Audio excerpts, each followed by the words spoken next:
Okay, so we're going to try this, and my little videoing skills are not very good, but we're going to try and film this demo.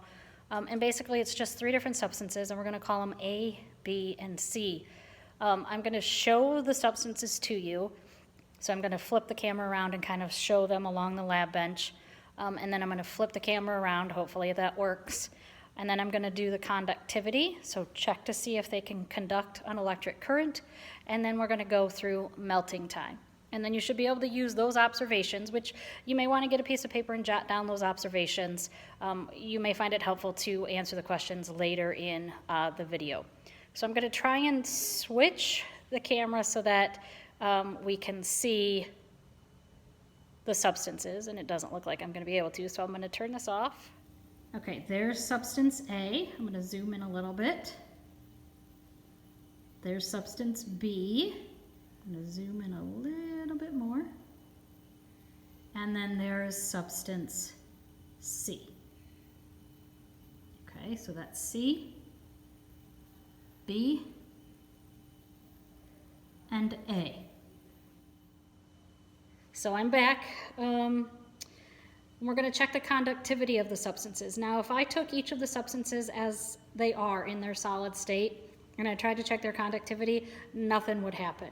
Okay, so what I did was I took the substances and I dissolved them in water. So I attempted to make solutions of those substances. Okay, and that's when I'm going to check their conductivity up. And what I'm going to use to check their conductivity is this little kind of ancient looking, been through the ropes conductivity tester. And so it's just a light bulb. It's connected into the outlet. It's on, but the bulb isn't lit, because right here in this little part are 2 electrodes. And if they're not connected, then the light bulb won't light up. So I'm going to take in turn substance A, B, and C, all of them put in water, and see what happens to our light bulb. Obviously, if the light bulb lights up, then the substance conducts electricity. If the light bulb doesn't light up, then it doesn't conduct electricity. So we're going to start with substance A.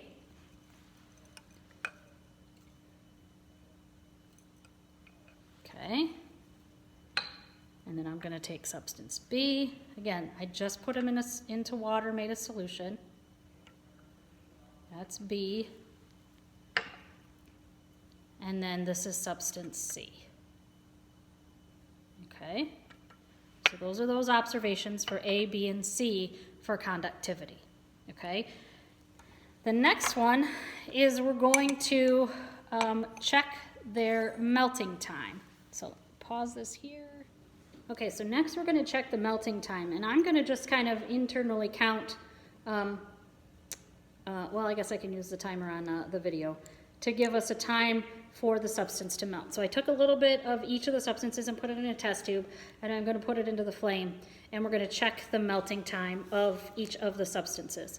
So this is substance A, so I'm going to put it in.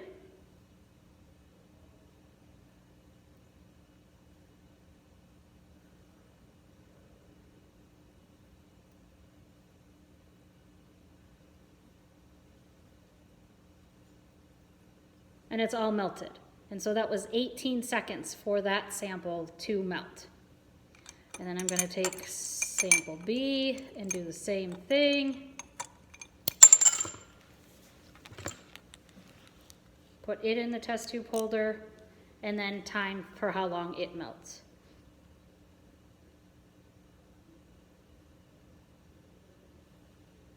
And notice I'm kind of moving the test tube around so it doesn't hold in one spot, which is what you're supposed to do, so it doesn't superheat and kind of shoot out. Even though it's just my lonely self here, I don't want it to go anywhere. Let me see if I can bring it closer, you can kind of see.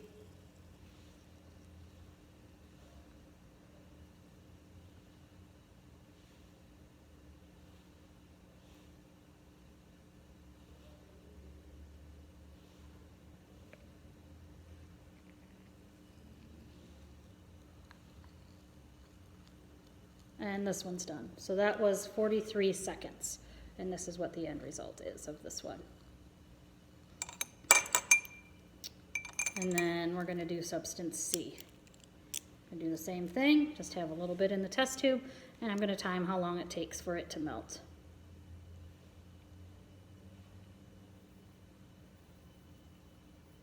I'm moving around, move the test tube around so it doesn't superheat in one spot.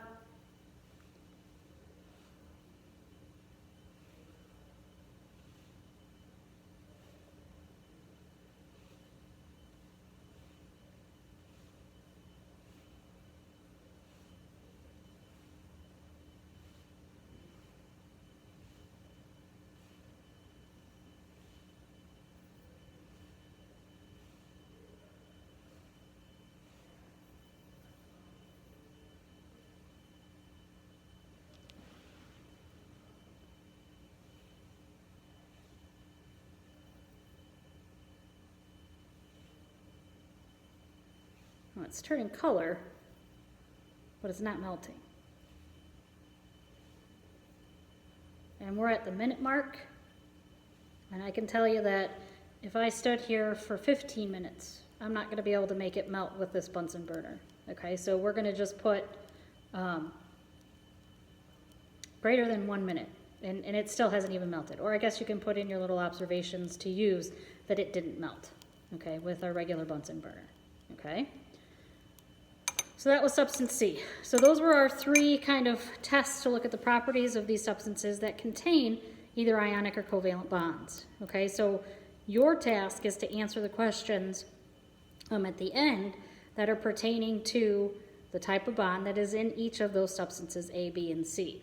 Remember, we looked at them, what they looked like by themselves.